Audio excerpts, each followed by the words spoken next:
مجھے کشتی سے پھینک دو تاکہ یہ طوفان رک جائے۔ مگر کشتی میں سوار تمام مسافر اور ملاح آپ کے بارے میں خوب جانتے تھے اور آپ کو ایک نیک انسان سمجھتے تھے، اور وہ تمام لوگ آپ کی شرافت سے خوب واقف تھے۔ اس کے بعد یہ طے پایا کہ قرعہ اندازی کی جائے گی، جس کا نام قرعہ اندازی میں نکلے گا اس کو کشتی سے باہر پھینک دیا جائے گا۔ سب کے رائے کے مطابق قرعہ اندازی کی گئی اور پہلے ہی دفعہ میں حضرت یونس علیہ السلام کا نام نکل آیا۔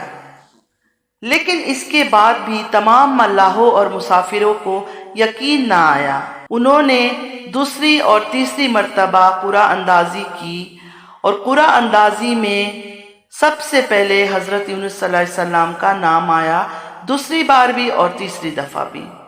تو مسافر اور ملاح اس بات پر مجبور ہو گئے کہ وہ حضرت یونس علیہ السلام کو کشتی سے نکال دے۔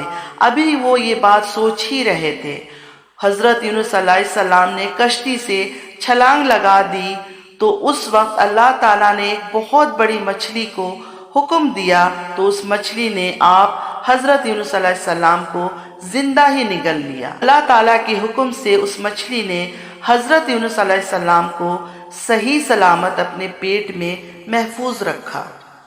حضرت یونس علیہ السلام مچھلی کے پیٹ میں زندہ تھے اور اللہ تعالیٰ کی وحی کا انتظار کیے بغیر ہی اپنی قوم کو چھوڑ آنے پر نادم تھے۔ تو اس وقت حضرت یونس علیہ السلام مچھلی کے پیٹ میں زندہ تھے اور اللہ تعالیٰ کی وحی کے انتظار کیے بغیر ہی اپنے قوم کو چھوڑ آنے پر نادم تھے۔ تو اس وقت حضرت یونس علیہ السلام نے اللہ تعالیٰ کی بارگاہ میں اپنی خطا کی یہ دعا پڑھی، لا الہ الا انت سبحانک انی کنت من الظالمین۔ ترجمہ: اے رب العالمین، تیرے سوا کوئی معبود نہیں، تو ہی ایک ہے اور میں تیری پاکیزگی بیان کرتا ہوں، بے شک میں خود ہی ظالم ہوں۔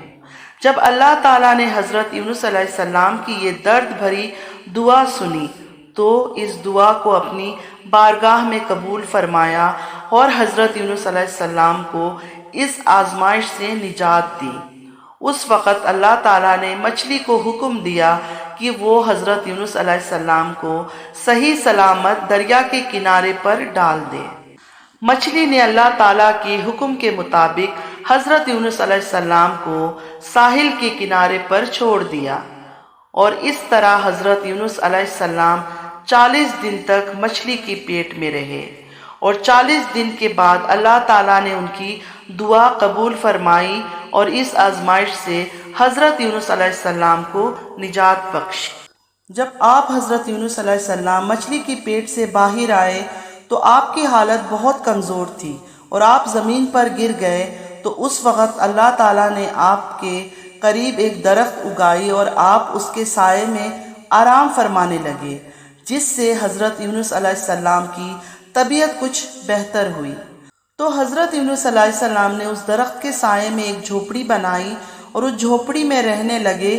کچھ عرصے کے بعد وہ درخت سوکھنے لگی۔ حضرت یونس علیہ السلام بہت پریشان ہوئے اور دکھی ہوئے، کیونکہ حضرت یونس علیہ السلام اس درخت سے بہت محبت کرنے لگے تھے۔ تو اس وقت اللہ تعالیٰ نے حضرت یونس علیہ السلام کی طرف ایک وحی بھیجی کہ اے یونس، تمہیں اس درخت کے سوکھنے کا بہت افسوس ہوا، جو کہ ایک معمولی چیز ہے، لیکن اپنی قوم کو چھوڑتے ہوئے یہ نہ سوچا کہ نینوا میں بسنے والے 1,00,000 انسانوں اور اس کے علاوہ لاتعداد حیوانوں اور جانداروں کو ہلاک کرنے میں ہمیں ناگواری نہ ہوتی جتنا تم اس درخت کے لیے ہوئے ہو، اور آپ وحی کے انتظار کیے بغیر ہی اپنی قوم کو چھوڑ کر چلے آئے۔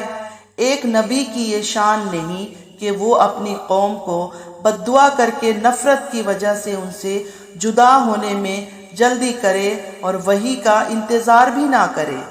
پھر اللہ تعالیٰ نے حضرت یونس علیہ السلام کو حکم دیا کہ وہ دوبارہ نینوا جائے اور وہاں پر رہ کر نینوا کے لوگوں کو دین حق کی دعوت دے۔ حضرت یونس علیہ السلام اللہ کے حکم کے مطابق دوبارہ نینوا کی طرف تشریف لے گئے اور نینوا والوں نے حضرت یونس علیہ السلام کی آمد پر بہت خوشی کا اظہار کیا۔ پھر وہ لوگ حضرت یونس علیہ السلام سے دین کی تبلیغ حاصل کرنے لگے۔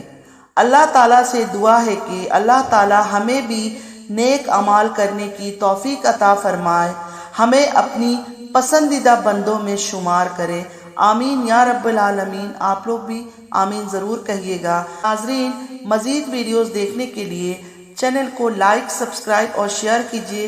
بیل آئیکن کو پریس کرنا مت بھولیے گا کہ جب بھی میں کوئی ویڈیو اپلوڈ کروں آپ لوگ کو فوراً نوٹیفیکیشن مل جائے۔